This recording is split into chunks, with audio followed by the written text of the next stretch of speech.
Okay, so welcome everyone. I'm Config Jason. If you haven't followed my videos until now, I've been creating a series with episodes about how to start in crypto. So it's time to cover when to buy your coins now that you already know what and how. I'll be dividing it in two parts, bull market and bear market, while also trying to keep it short and insightful. You don't need in first place to be able to recognize what a bull and bear market are, though. Looking hindsight before trying to understand the present will be my own advice. Here in this chart I'll be showing next, I highlighted bear markets on a monthly chart, so you can see they don't really coincide with lows and highs, and sentiment can be slightly deviated because it takes time for market participants to assume that downtrend or uptrend. That's why my chart isn't accurate either, it's just a personal estimation. To conclude a bit, estimating in real time is a skill by itself, and that is clearly not the idea of this video. For you as a beginner watching this, consider a bull a longer term uptrend, more than a few months, and same with bear but with a downtrend.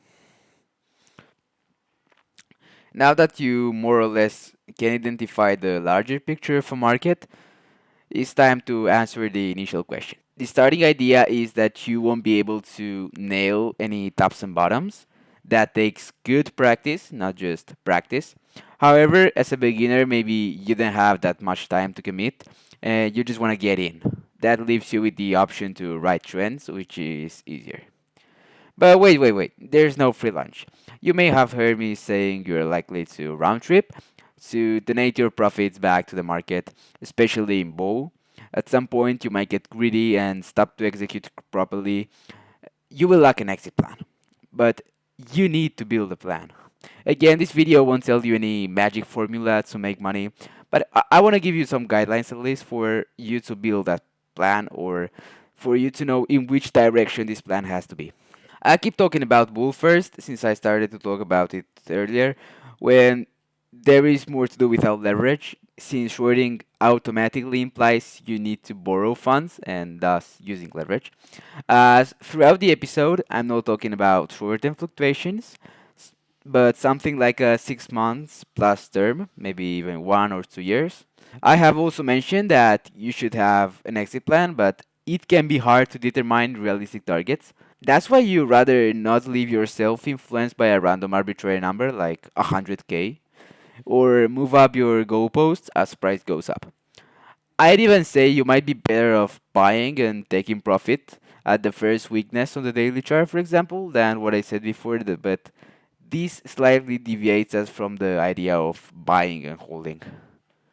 So, in summary, since I said a lot of stuff in maybe 1 or 2 minutes, buy whenever, although have a clear entry and exit plan.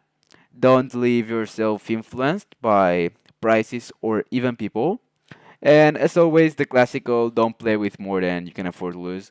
If you respect this last rule, you'll be able to experiment on your own and actually find your path to profitability. But if you play with money that you can't afford to lose, then panic and emotions are involved. Okay. Now I talk a bit about bear markets, still focused on the long term, but I do think you have to be more aware that being able to sell in a downtrend is a bit harder. Therefore, you need to look into a more distant future. Something rational here is to space your buys out, either in price or in time. If you separate in time, you should have insured buys and you'll have an unknown average entry price. If you separate in price though, you should have fixed entries, but the uncertainty of getting filled. And that's why as a beginner, time is more convenient for you.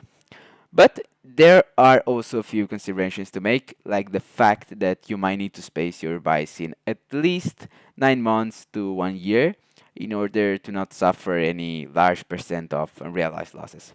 And despite bear markets being a time to accumulate, accumulating too early can be an issue, especially if you have a fixed amount of money you want to throw into the market and you're not trying to allocate X% of your income or whatever.